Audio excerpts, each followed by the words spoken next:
안녕하세요. 수요일 오늘의 아침 묵상입니다. 오늘도 우리에게 찾아오신 예수 그리스도의 사랑으로 기쁨 가득한 하루가 되시기를 소망합니다. 우리는 아기 예수의 탄생을 기뻐하는 성탄절을 앞두고 있습니다. 거리마다 성탄의 캐롤들이 울리고 또 불빛이 반짝이는 계절을 우리는 보내고 있습니다. 그런데 한편으로 아쉬움이 있죠. 잘못된 의미로 새겨진 성탄의 의미들이 떠올려지고 있습니다. 여러분, 오늘 그 모든 것들이 다 지워지고 이 땅 가운데 찾아오신 예수 그리스도 그 위대한 사랑으로 기쁨으로 채워지는 그런 하루가 되기를 소망합니다. 예수 그리스도가 탄생하셨던 그 당시에는요, 이 화려함이라고는 찾아볼 수 없었던 캄캄한 들판, 그리고 그곳에는 밤이슬을 맞으며 양떼를 지키던 목자들이 있었습니다. 그저 남들이 다 잠든 시간에 어떤 생계를 위해 어떤 맡겨진 양떼를 지키기 위해 밤을 새우던 지극히 평범하고 우리랑 어쩌면 동일하게 고단한 인생을 살고 있었던 사람입니다. 그런데 하나님께서는요, 이 온 인류를 구원할 메시아, 그의 탄생의 소식을 어떤 왕궁의 왕이나 성전의 제사장이 아닌 바로 이 들판의 목자들에게 이 이야기를 전해주셨습니다. 저는 이 이야기를 보니까 예수 그리스도의 삶 자체가 그렇더라고요. 화려하지 않고 그저 한 영혼을 구원하기 위해 살아냈었던 예수 그리스도.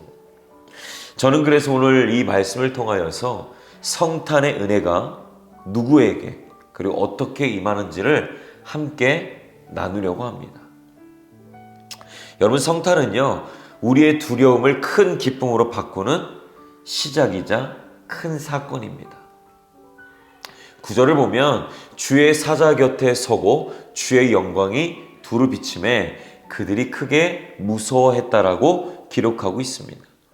캄캄한 어둠 속에 익숙해져 있던 그들에게 갑작스러운 빛과 천사의 등장은 공포였을 것입니다. 그때 천사가 말합니다. 10절입니다. 천사가 이르되 무서워하지 말라. 보라, 내가 온 백성에게 미칠 큰 기쁨의 소식, 좋은 소식을 너에게 전하노라. 여기서 보면 온 백성이라고 하는 단어를 주목해야 됩니다. 당시 어쩌면 이 목자들은 사회적으로 어떤 소외된 계층이었고 율법적으로 어쩌면 좀 더 거리가 있는 사람이었을 것입니다. 어쩌면 이 기쁜 소식을 받을 자격이 없는 사람이라고 생각했을지 모릅니다. 하지만 하나님은 그들에게 가장 먼저 찾아오셔서 온 백성에게 차별 없이 주어지는 기쁨이 있다라고 선포하셨습니다. 여러분, 로마서 10장 13절에 보면 누구든지 주의 이름을 부르는 자는 구원을 얻는다. 여러분, 그 은혜가 그들에게도 임하고 있죠. 여러분, 우리에게도 밤이 찾아옵니다.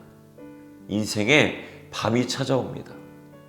경제적인 문제, 건강의 문제, 자녀의 문제로 인한 어떤 두려움의 밤이 찾아옵니다. 나 같은 사람에게 무슨 희망이 있겠어? 어떤 그런 자책 속에 있을 수도 있고 모든 희망이 끊어졌다라고 생각할 수도 있습니다. 그러나 성탄은 우리에게 이렇게 말합니다. 예수님을 믿는 자들에게는 큰 기쁨이 있다라고 말하고 있습니다. 여러분, 이 기쁨을 누리시는 우리 모든 꿈의 성도님들의 삶이 되기를 소망합니다. 또 오늘 본문을 보니까요, 성탄을 통해 드러난 표적이 있는데 화려한 왕관이 아니라 구유라는 것이죠. 12절의 말씀을 보면 너희가 가서 강보에 쌓여 구유에 누워있는 아기를 보리니 이것이 너희에게 표적이 된다라고 말합니다. 여러분, 표적은요, 무언가를 확인시켜주는 증거입니다. 만약 구세주가 왕궁의 비단 침소에 누워 계셨다라고 한다면 목자들은 감히 그곳에 들어갈 엄두조차 냈지 못했을 것입니다. 문지기들에게 가로막혀 있었을 것입니다. 하지만 예수님은 구유, 즉 짐승의 먹이통에 누이셨고 가장 더럽고 냄새나는 곳, 가장 낮고 비천한 곳에 계셨습니다. 그러나 구유였기 때문에 가난한 목자들도 거리낌 없이 다가와 아기 예수를 만날 수 있었습니다. 여러분, 이것이 바로 성탄의 은혜입니다. 하나님은 우리가 닿을 수 없는 높은 곳에 계신 분이 아니라 우리의 삶의 자리에서 가장 부끄러운 곳에서 우리와 함께 계시는 하나님이시다라는 겁니다. 성탄을 앞두고 우리의 마음을 돌아보시기를 소망합니다. 혹시 나는 준비가 되지 않았나?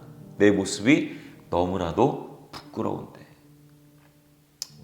여러분, 주님은요, 우리들의 마음이 화려한 궁궐이라서 오시는 분이 아니라 비록 구유처럼 초라할지라도 주님을 모시고자 하는 빈 마음이 있다고 한다면 그곳 가운데 그리스도의 빛이 임하게 되는 것입니다.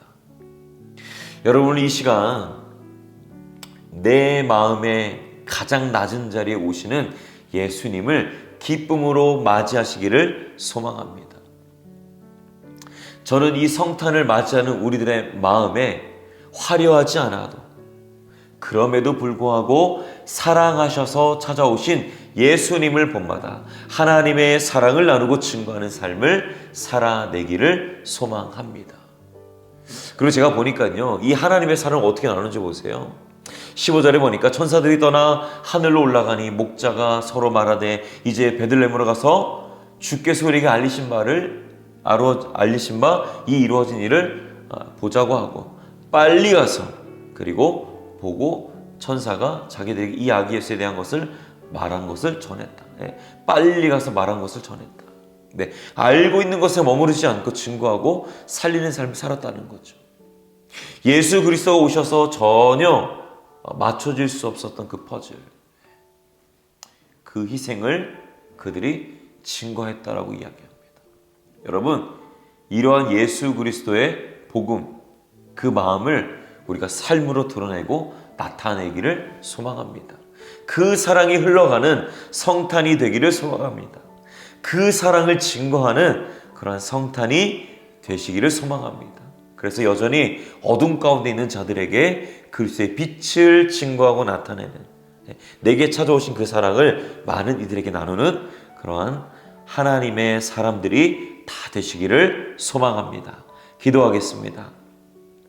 사랑의 주님, 이 성탄에 하나님의 사랑이 내 마음속에 비춰지고 또 많은 이들에게 증거하는 귀한 인생을 살아내게 하여 주시옵소서. 화려한 조명으로 채워지는 성탄이 아니라 그리스도의 빛으로 채워지는 성탄이 되게 하여 주옵소서. 예수님의 이름으로 기도합니다. 아멘.